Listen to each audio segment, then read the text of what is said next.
Cuspajs. A side dish from Croatia. Serves 4. You will need 5 ingredients.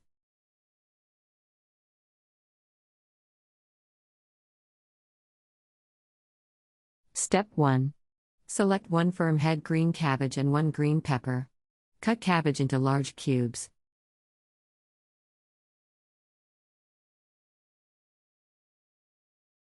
Step 2. Put cubes into large soup pot and barely cover with water.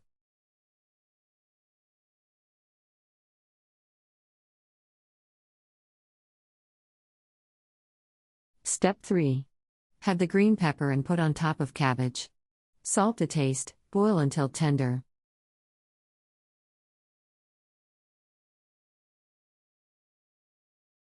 Step 4. Add 2 cups cubed potatoes.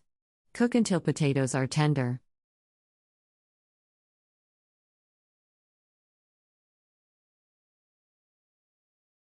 Step 5. Pour over Zafrig and simmer for 10 minutes.